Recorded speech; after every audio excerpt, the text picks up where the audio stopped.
Many of us have been around pollution or passed by polluted sites that had a stench to them, and we had to breathe it, and it was very uncomfortable. We've often said, what is that smell? If we weren't sure what it was, all we knew was it was very disconcerting, very uncomfortable.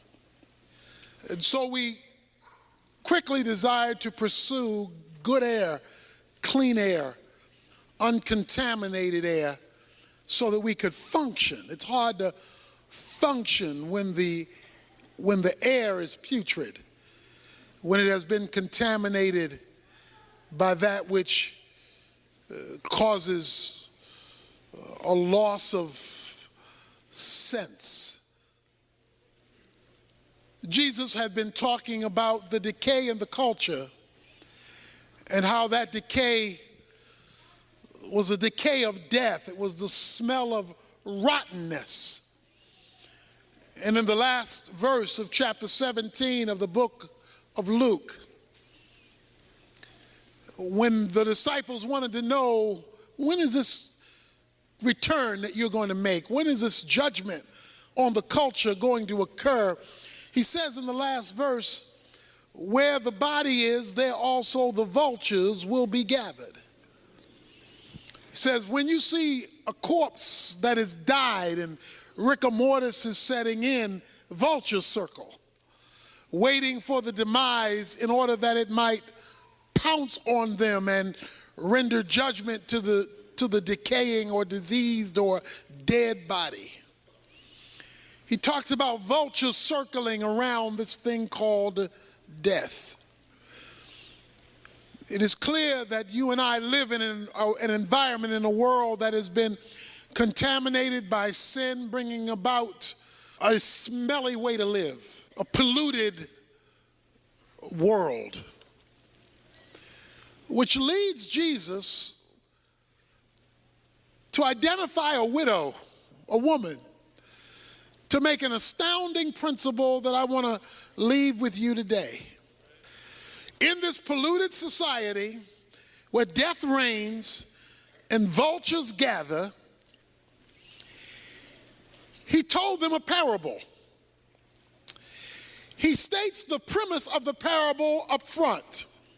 He says in verse 1, at all times men ought to pray and not to faint. Some of your versions read, other versions read, lose heart. The idea is quitting, throwing in the towel, saying, I can't take it anymore. To faint means to become weary or discouraged and want to give up. Has anybody ever fainted? You can't take it anymore. You don't know how much longer you can endure this, because the circumstances hovering around you, the vultures that are hovering around you, are indicating a situation that is dead or dying, and you see absolutely no hope. The air is stale. In this stale air, Jesus says, I want to tell you, men should always pray and not faint. In other words, when the air is stale, you got to rise above it to where the clear air is. Men ought always to pray and not to faint. That is, you know air is stale because you are breathing.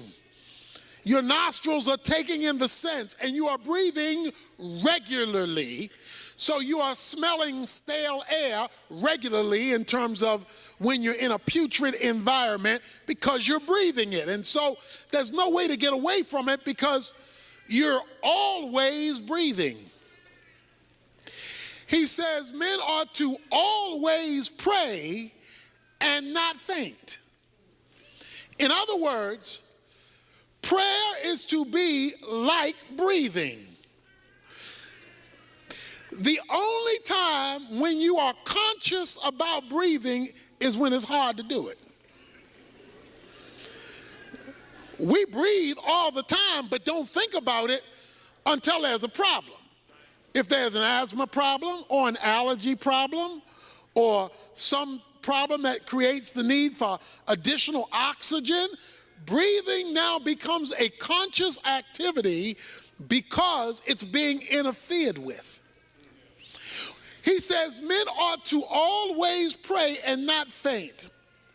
Men ought to always be in communication with God because your ongoing breathing in prayer will keep you in good air,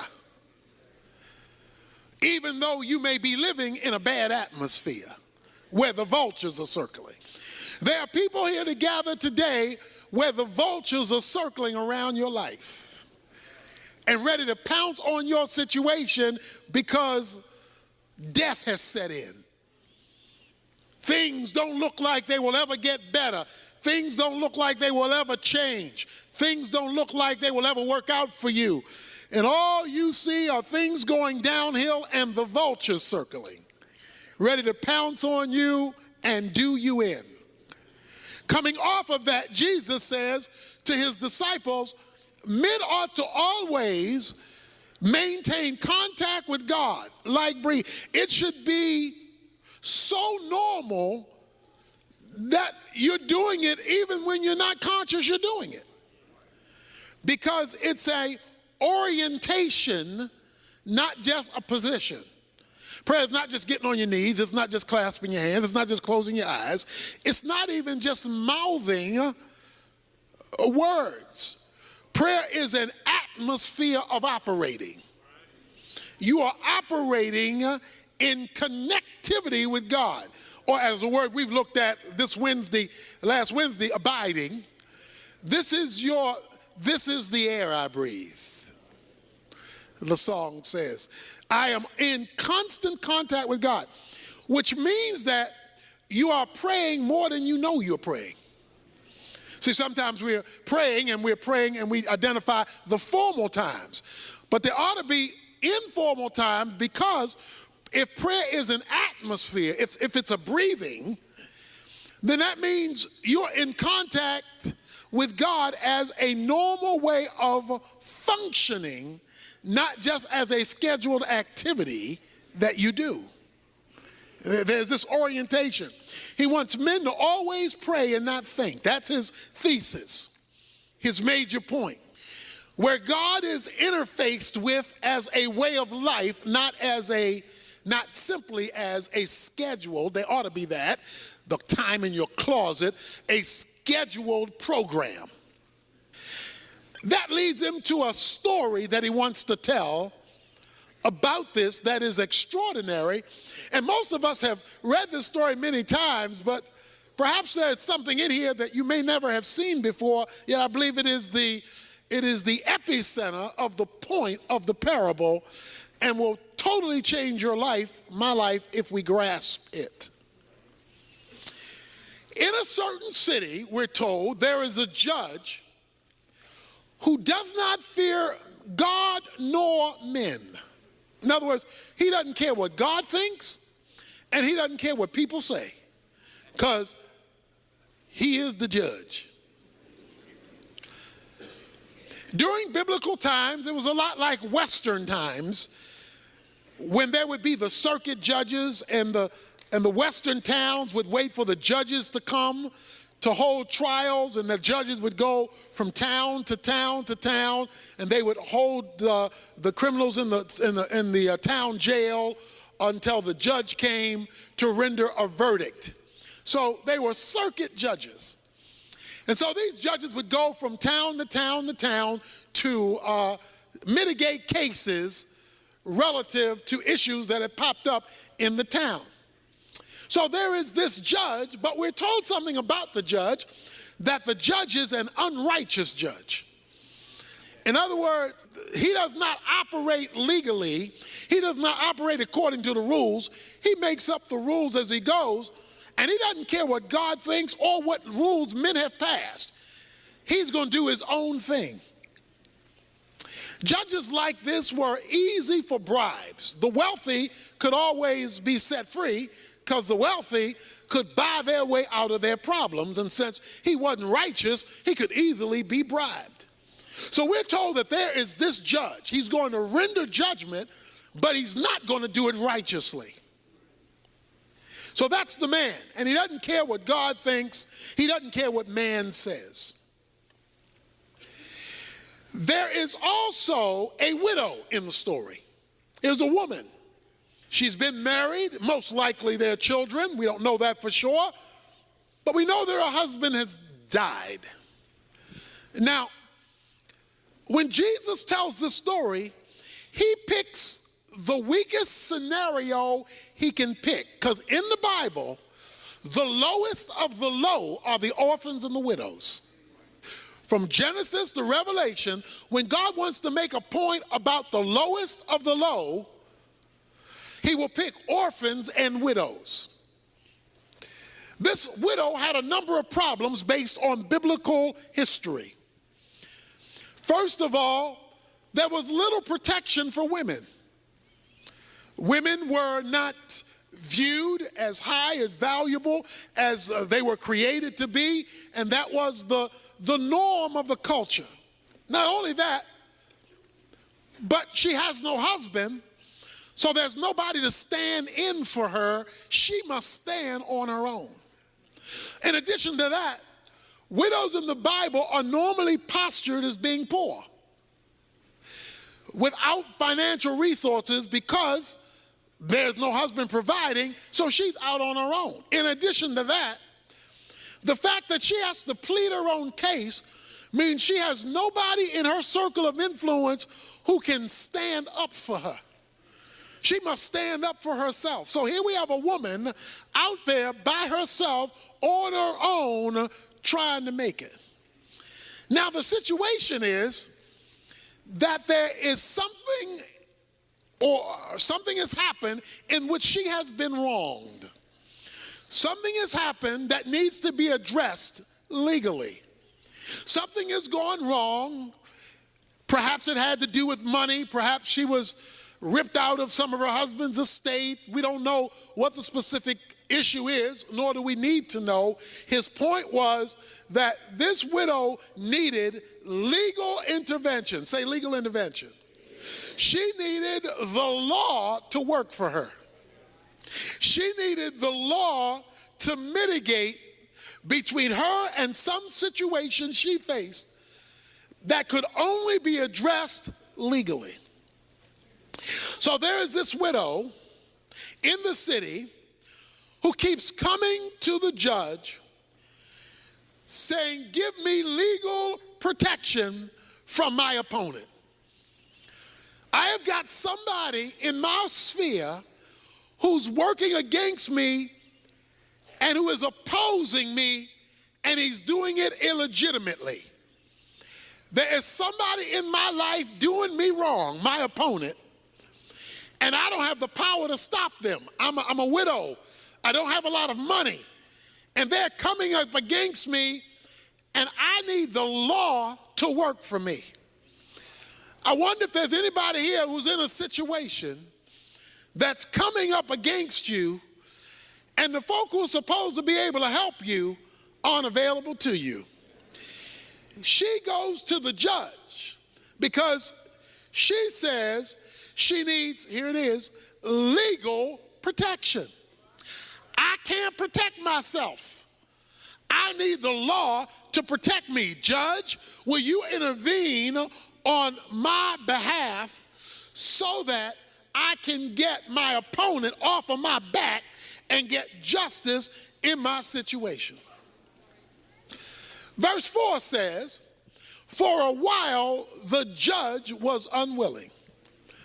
The judge says, "I don't want to be bothered. I don't want to be bothered with a widow. I don't want to be bothered with your problem. I don't want to be bothered about your opponent. I don't want to be bothered. I don't care about your situation because I don't even care about God. And I don't care about people. And you are the lowest of the people, a widow, so I really don't care about you.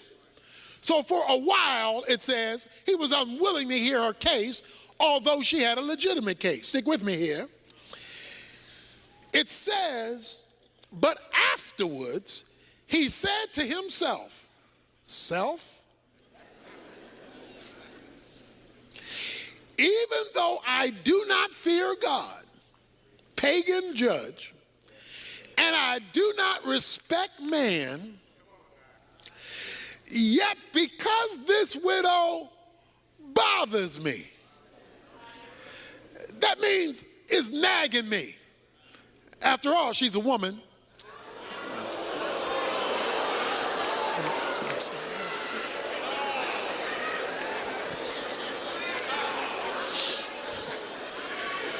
Let's give the benediction.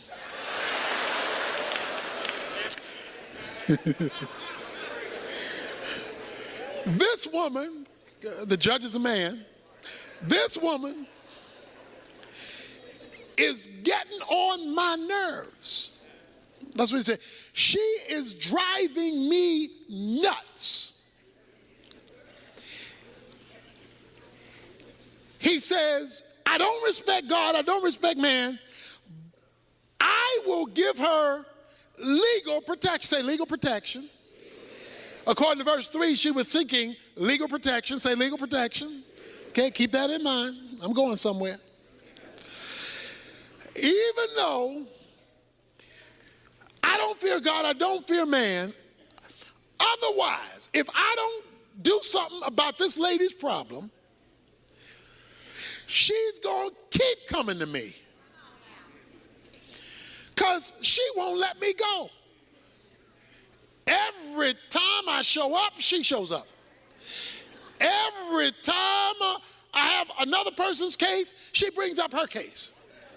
This woman won't let me go. She won't get off my back. And if she keeps coming, watch this, she will wear me out. Anybody here ever been worn out by a woman? I hope you're sitting by yourself, mister. Brother, just raise his hand like that. He says, this woman is going to wear me out. The Greek word wear me out literally is rendered, give me a black eye. Give me a black eye. The issue was not that she was going to punch him out. To give a black eye meant to ruin my reputation. To give a black eye means to ruin the person's reputation. He says, if this woman keeps coming, she's going to ruin my name. So this is what the woman was doing. In order to ruin his name, that meant she would have to be telling other people about the unjust judge. Because to ruin somebody's reputation, you're ruining their reputation among others. So evidently, this woman would show up at a court scene and say, this judge is not right. He ain't right. I've been having a problem and he won't give my problem. He's not right. She said, he knows he's not right. He's an unrighteous judge. He doesn't care about God nor man. He doesn't want everybody to know he's not right. He just wants he to know he's not right. And if this woman keeps coming, it's going to be clear to everybody, I'm not right.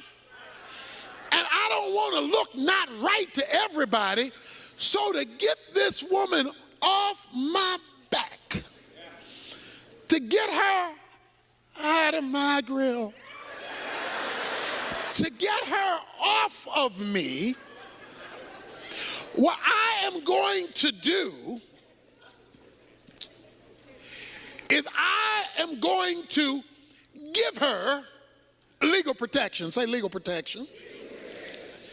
I am going to address her situation so that I can get her off my back, so that I can save my reputation. Let me say that again now. I'm going to get her off my back so that I can save my reputation. I need to say that one more time. I'm going to give her legal protection, not because I want to give her legal protection, not because I care about this woman.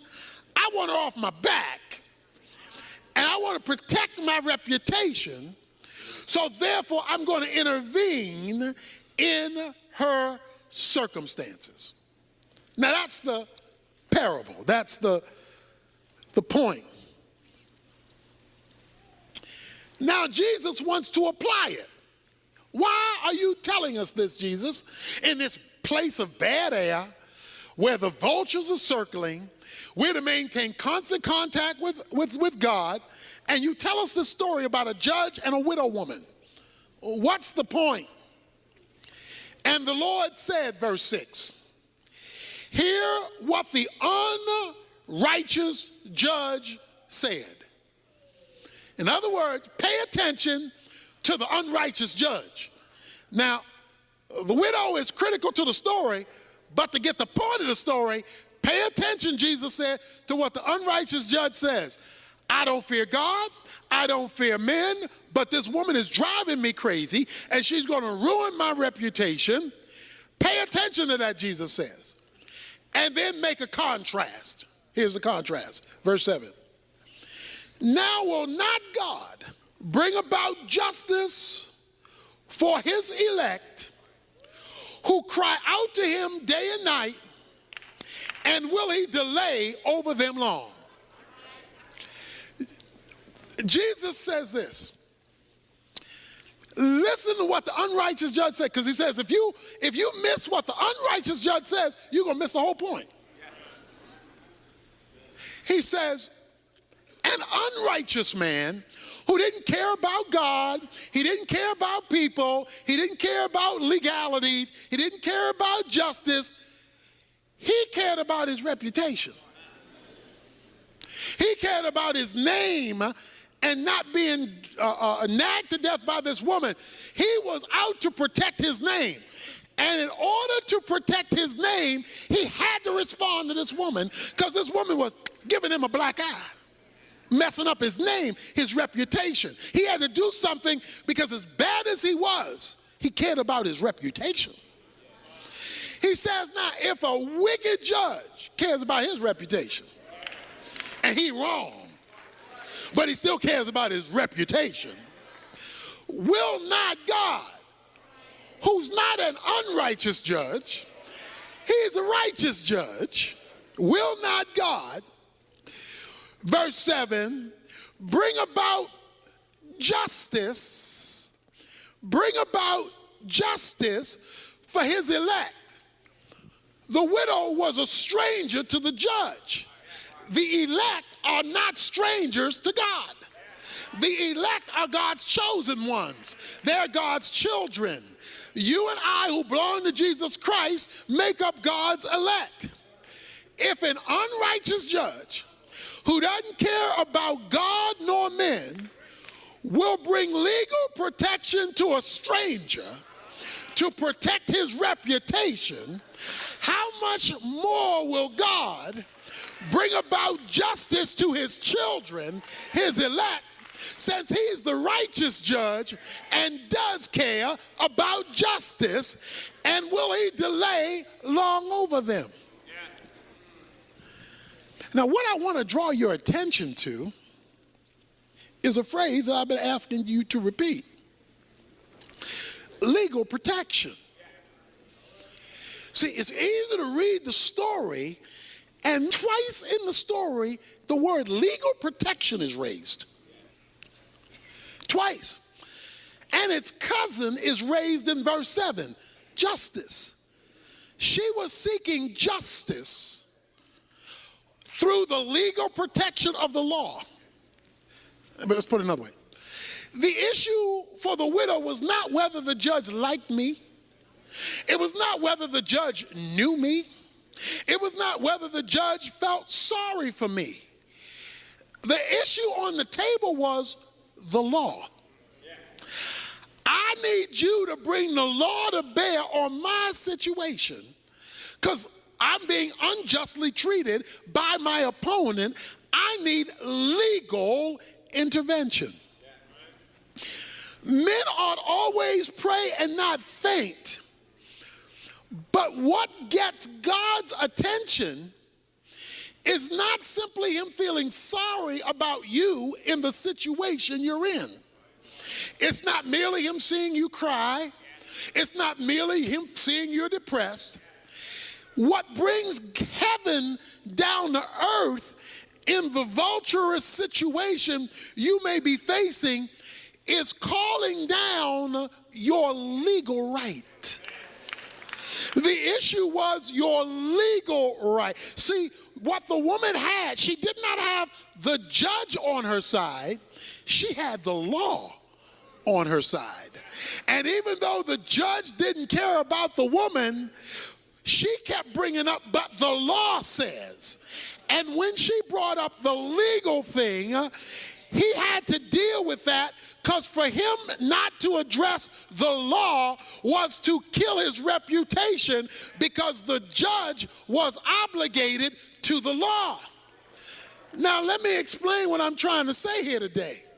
What I'm trying to say here is that God, who cares about us, we're part of the elect, who's righteous, has concern about his law. That is, God has obligated himself to his own word. God has obligated himself to what God has said himself. God is tethered to his own law.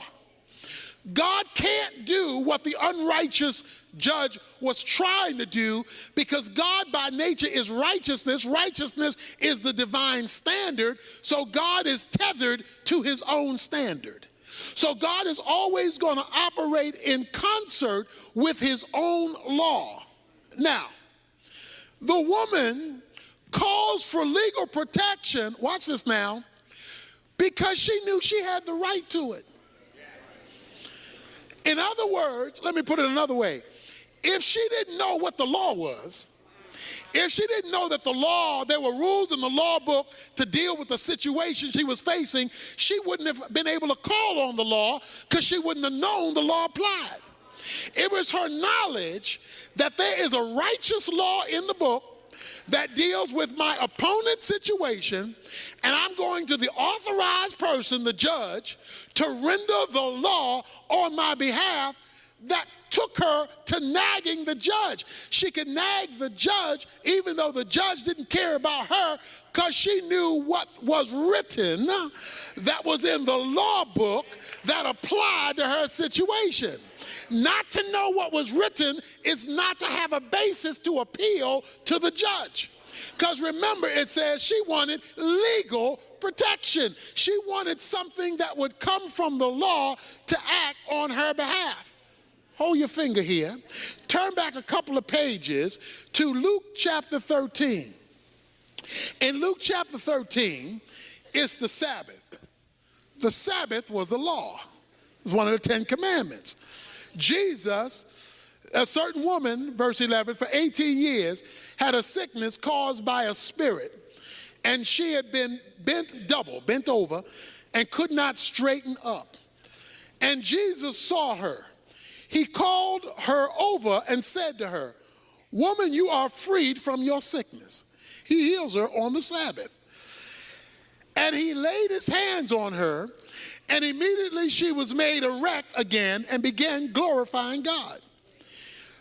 But the synagogue officials, indignant because Jesus had healed her on the Sabbath, began saying to the crowd in response, "There are 6 days in which work should be done, so come during them and get healed, and not on the Sabbath." So they're saying, Jesus, you're out of order for healing this lady on the Sabbath. Jesus then says to them, "You hypocrites, does not each of you on the Sabbath untie his ox and his donkey from the stall and lead him to get water? And this woman," watch this, "and this woman," here it is, "and this woman, a daughter of Abraham. Not just this woman. I want to tell you who this woman is. She's the daughter of Abraham, who Satan is bound for 18 long years, should she not have been released from this bond on the Sabbath day. Watch this now. You hypocrites, you will release an ox on the Sabbath from being tied up so he can get some water.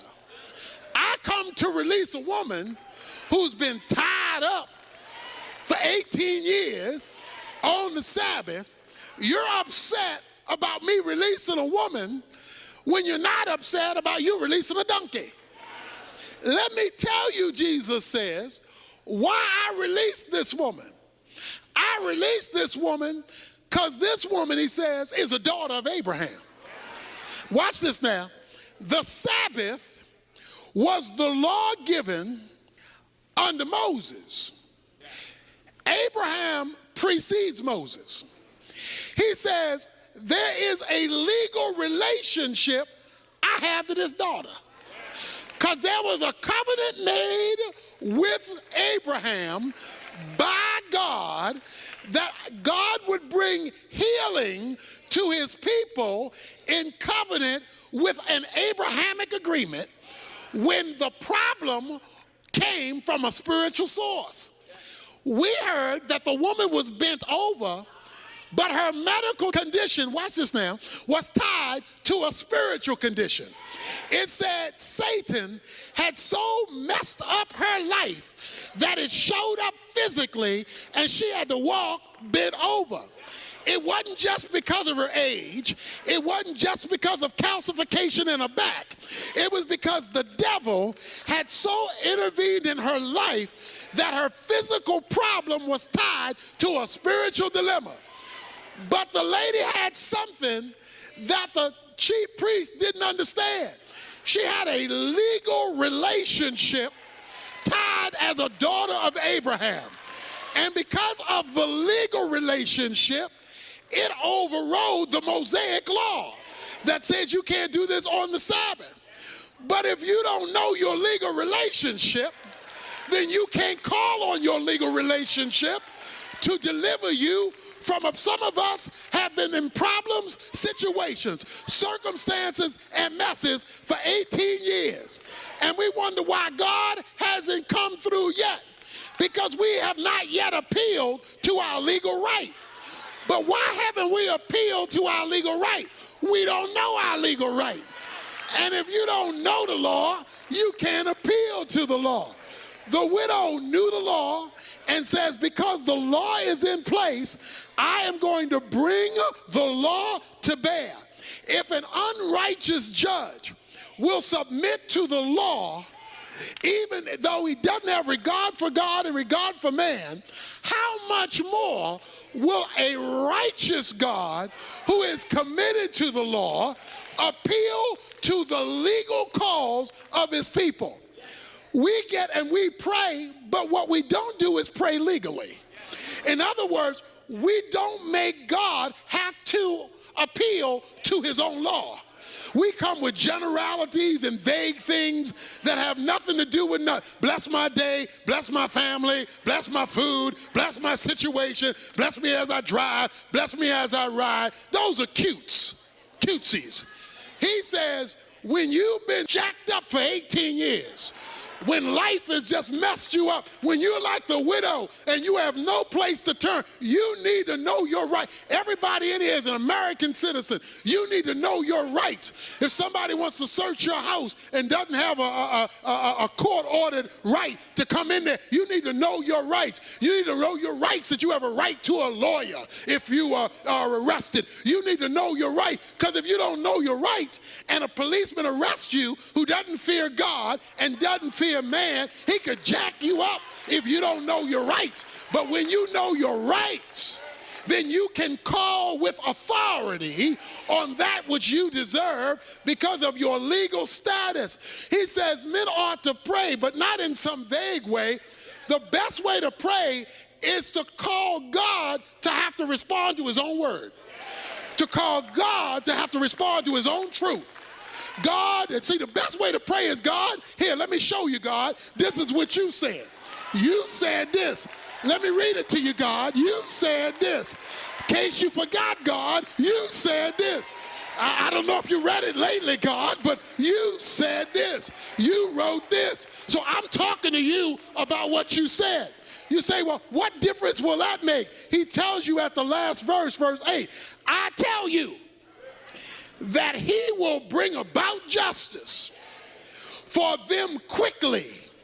However, when the Son of Man comes, will he find faith on the earth? He says, some of us have been waiting a lot longer than we should be waiting. Some of us have been struggling a lot longer than we should be struggling. Why? Because we'll talk to God about stuff, but we will not call on God in terms of his law, in terms of what he has written. And God is committed first and foremost, not to your feelings, not to your circumstance. He's first and foremost committed to his rules, his regulations, his guidelines, and his law. That's why, I love this too.